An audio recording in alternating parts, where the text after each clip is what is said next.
Assalamualaikum warahmatullahi wabarakatuh. Saya Tantri Ambarsari, Kepala SMA Negeri 1 Klaten. Selamat pagi. Nah, untuk kali ini tema P5 kelas 11 adalah Berrekayasa dan Berteknologi untuk Kemajuan NKRI. Selamat kepada anak-anakku kelas 11 SMA Negeri 1 Klaten sudah menyelesaikan tema kali ini. Nah, yang perlu kalian pelajari dan pelajari lagi bahwasanya tema itu hanya sebuah, ya artinya kalian bisa mendapatkan produknya, namun demikian bukan itu, sasarannya adalah karakter, ya. Nah, jadi dimensi P5 di situ ketakwaan pada Tuhan Yang Maha Esa, kemudian kreativitas, kemudian di situ ada gotong royong. Nah, itulah yang sebetulnya harus kalian pahami dan dilaksanakan, diimplementasi di dalam kehidupan. Bahwasanya untuk membentuk sebuah tim yang hebat dan solid itu adalah karena kita bisa menerima kelebihan dan kekurangan teman, kemudian kita saling mengisi kekurangan tersebut dan menjadikan tim yang hebat. Ide-idenya didiskusikan, ya, dari menemukan masalah, kemudian menjadi ide, kemudian ide itu kita buat menjadi prototipe. Itu produknya bisa jadi mungkin kalian belum mendapatkan karena memang panjenengan semua, kalian semua itu belum menjadi teknokrat, ya, sekian hari.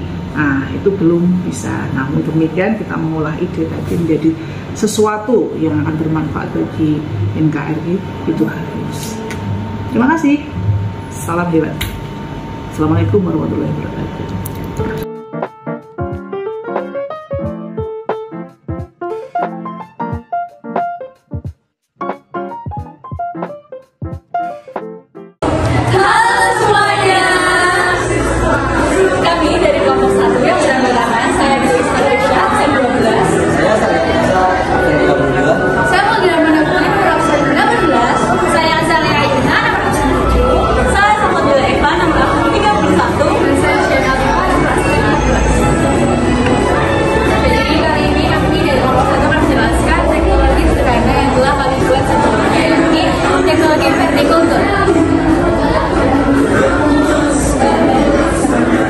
Jadi teknologi vertikultur ini dapat dimanfaatkan oleh kita untuk menghemat lahan yang ada.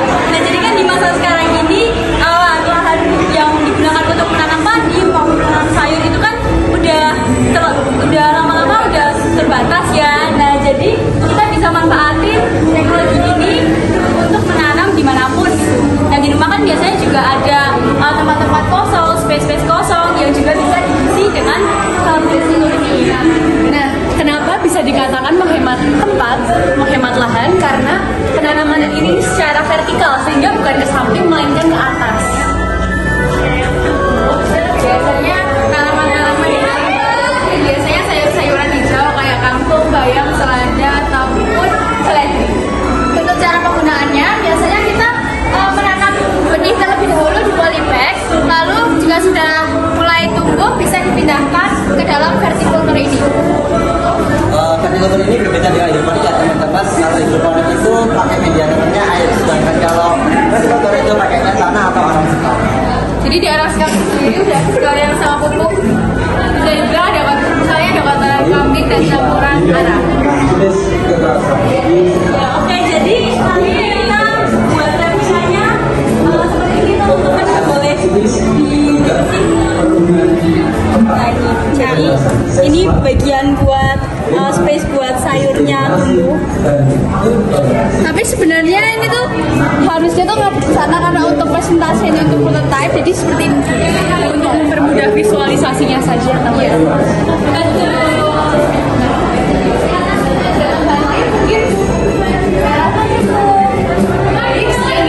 Dari kami, terima kasih atas perhatiannya. Mohon maaf apabila ada kesalahan kata. Wassalamualaikum warahmatullahi wabarakatuh. Waalaikumsalam.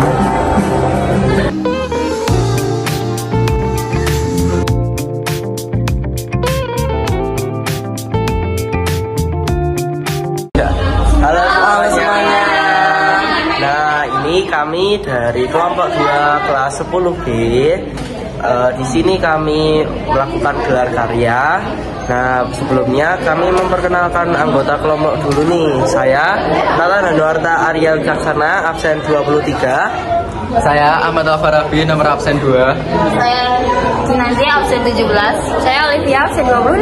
Tabita absen 34. Dan satu teman kita lagi namanya Chasri yang sekarang sedang berkeliling-keliling entah mana.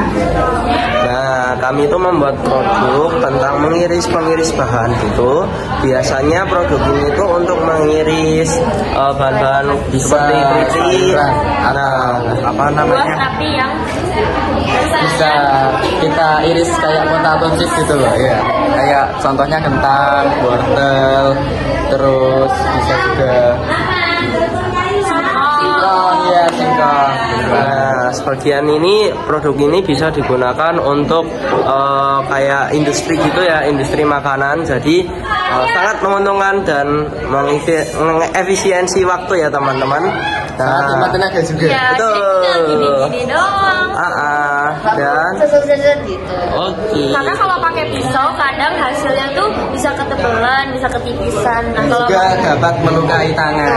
berdarah. Ya, itu adalah kelebihan dari produk kami.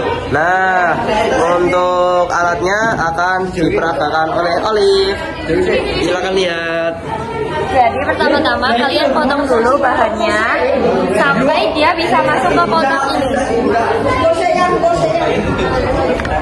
Nah, terus kita taruh dulu.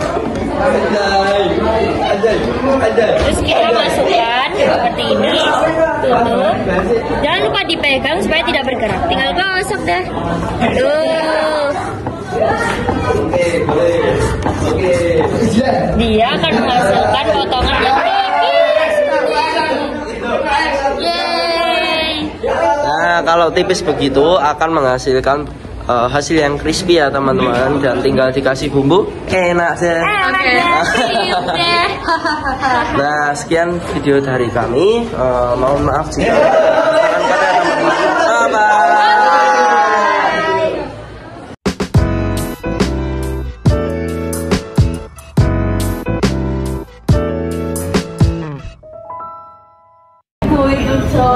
Halo Halo guys, Kami dari kelompok 3.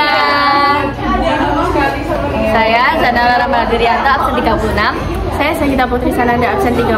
Saya Fiona Indra nomor absen 11. Saya Nadif Aisyah nomor absen 11. Saya Muhammad Al-Fariski nomor absen 19 dan teman kami satu yaitu Muhata nomor absen 21 sedang di Paris. Gayam Prit. Ya, jadi kami dari kelompok 3 akan mempresentasikan tentang teknologi tepat guna yang telah kami pilih. Sebelum itu kami akan beralih ke plano terlebih dahulu. Baik, untuk rancangan teknologi dari kelompok 3 yang pertama ada pohon cair. Jadi, pohon cair ini adalah alat inovatif yang mengubah karbon dioksida menjadi oksigen. Dengan cara kerjanya, fotobioreaktor liquid 3 terdiri dari tangki kaca yang menampung air dan mikroalga. Memiliki panel surya yang menghasilkan tenaga untuk pompa kecil sehingga mikroalganya berfotosintesis. Lalu yang kedua ada kulkas tanpa listrik yang akan dijelaskan oleh Nadif. Nah, jadi di sini ada kulkas tanpa listrik dan barang demonya seperti ini ya. Nah, di sini kulkas tanpa listrik itu menggunakan bahan styrofoam dan di dalamnya ini ada pasir dan air.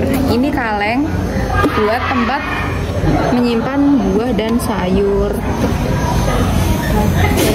Pasir ini untuk menjaga suhu buah dan sayurnya. Dan di sini kita ada air dinginnya juga buat biar tetap dingin. Ini bisa bertahan dari 6 sampai 7 hari. Untuk cara buatnya gimana nih? Untuk cara membuatnya kita cuma siapin styrofoam, terus dimasukin pasir, kemudian disiram dengan air dingin, lalu ini kalengnya diisi buah dan sayur, terus kita tutup, nanti bisa bertahan dari sampai 6-7 hari. Oke, kita akan lanjut yang ketiga, yaitu dispenser sensor. Yang akan dijelaskan oleh Jadi ini ada hand sanitizer, dia tuh bentuknya sensor gitu. Jadi digunakan masyarakat untuk mencegah penyebaran virus tanpa memegang tempatnya. Nah, jadi nanti kita tinggal kayak naruh tangan gitu, nanti dia bisa keluar. Jadi bisa mencegah penyebaran virus. Nah, itu tadi adalah teknologi tepat guna yang telah kami siapkan. Mungkin cukup sekian saja karena waktu telah terbatas.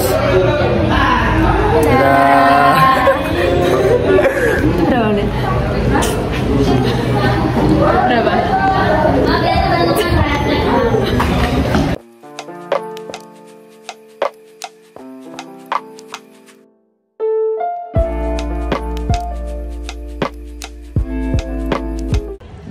Hai guys.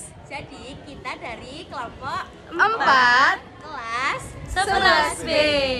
Perkenalkan, saya Abel Arsyada, absen 1. Perkenalkan, saya Ailsa Naifa Zaria, absen 3. Saya Asin Nathan, absen 6. Saya Fatimah Nuha, absen 10. Saya Nikita Briana, absen 24. Saya Salsabila, absen 33.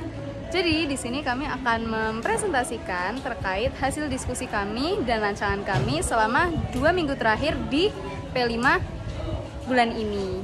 Selamat menyaksikan.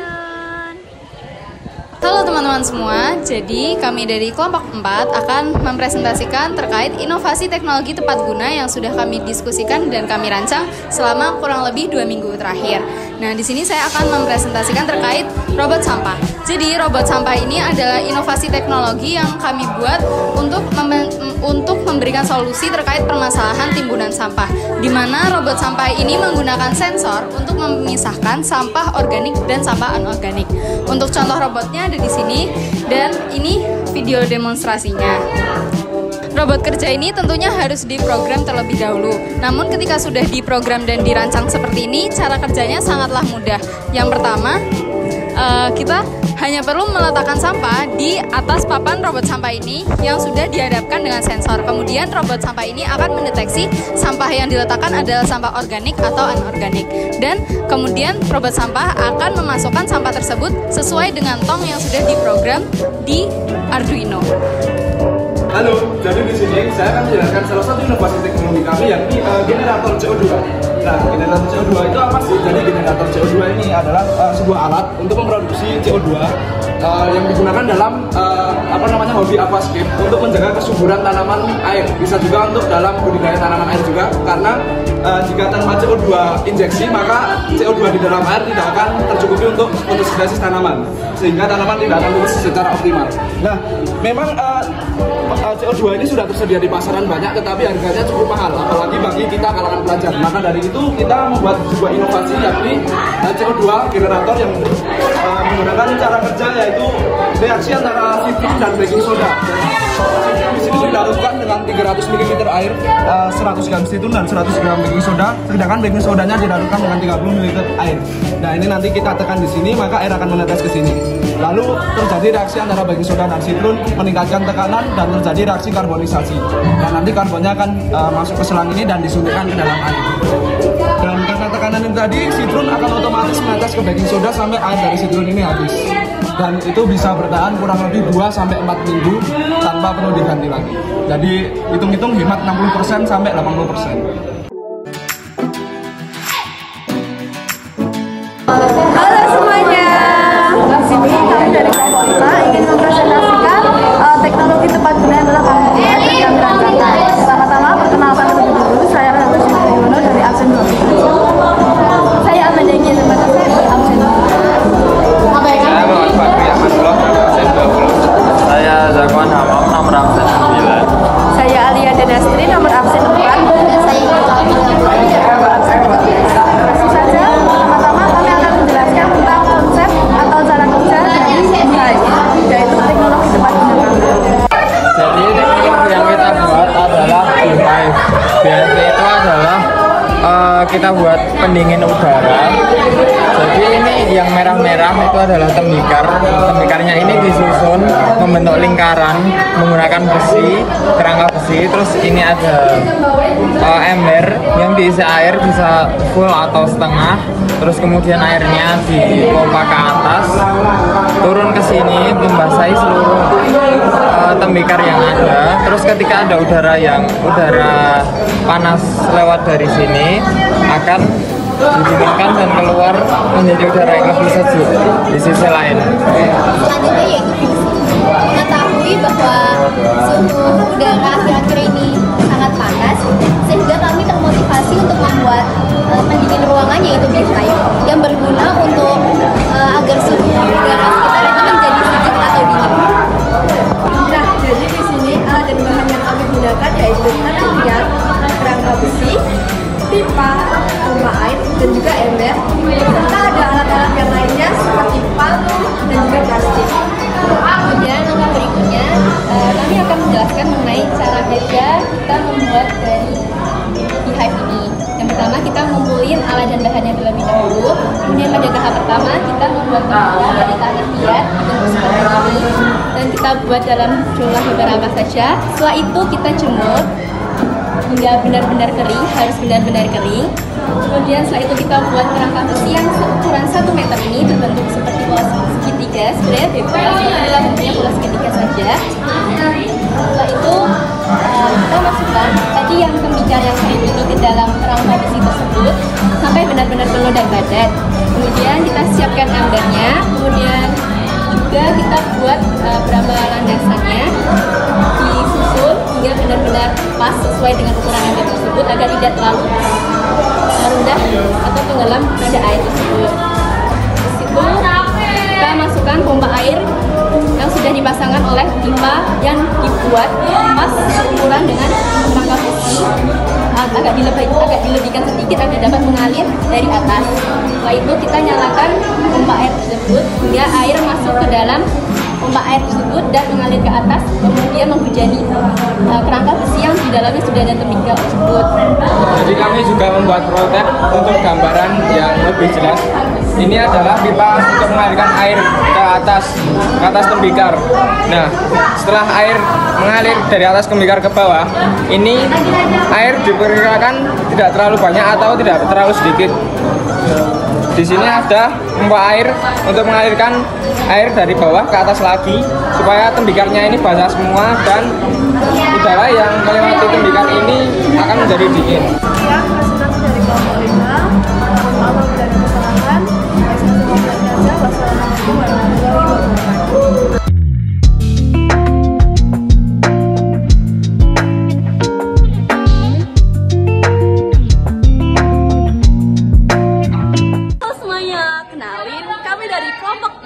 Anggotanya yaitu saya Resya Kroto Ainarbowo, nomor absen 28. Saya Sisebin Valenta dari nomor absen 15. Saya Kesha Naila Anwar dari absen 16. Saya Novia Ulfas dari absen 25. Saya Renata Lewi dari absen 29. Saya Tifaren India dari absen 35. Jadi masalah yang pertama itu adalah masalah tentang sulitnya air bersih di daerah pelosok atau terpencil di Indonesia. Bahkan juga terjadi di perkotaan karena laju pertambahan penduduk, pembangunan gedung, dan eksploitasi air tanah. Nah, ide yang kita buat adalah 1. Membuat teknologi filter air. Nah, teknologi filter air ini bahannya terbuat dari serabut kelapa, ijuk, spons, dan kerikil. Bahan tersebut harus disusun secara rapat dan tidak boleh berongga. Dan yang kedua adalah desalinisasi air laut. Jadi desalinisasi air laut ini adalah memanaskan air laut yang menghasilkan uap air, lalu dikondensasikan untuk menjadikan air bersih. Nah, jadi yang ketiga itu adalah saringan pasir lambat. Untuk air dengan kekeruhan tingkat tinggi dibuat dengan lapisan pasir pada bagian atas dan kerikil pada bagian bawah. Jadi yang selanjutnya adalah tentang teknologi yang kami buat. Jadi inilah teknologi yang kami buat. Di sini urutannya ada batu kerikil, lalu ada serabut kelapa, lalu ada sapu ijuk, dan yang paling bawah di sini ada spons. untuk cara kerjanya sendiri di sini kita bisa menggunakan air tanah sebagai percobaannya, di mana kita bisa menggunakan air yang berasal dari tanah yang warnanya adalah keruh, atau kita bisa membuat bahan sendiri yaitu dengan air keran dicampur dengan tanah. Lalu cara kerjanya itu kita tinggal masukin aja ke dalam alat ini, dimasukin ke sini, nanti air yang keruh tersebut akan terproses di dalam urutan-urutan dari bahan yang sudah kami masukkan di sini dan akan keluar melalui secara perlahan melalui spons yang ada di paling terletak di sini, dan akan kita akan dapatkan air yang bersih. Nah, yang terakhir ada manfaat dari filter air sederhana. Jadi manfaat dari filter air sederhana itu untuk menjernihkan atau menurunkan tingkat kekeruhan yang ada pada air. Dia juga bisa memfilter kotoran-kotoran yang ada dalam air sehingga air tersebut bisa dikonsumsi. Gitu guys. Nah, itu tadi pembahasan dari kelompok 6 tentang teknologi filter air. Terima kasih, sampai jumpa.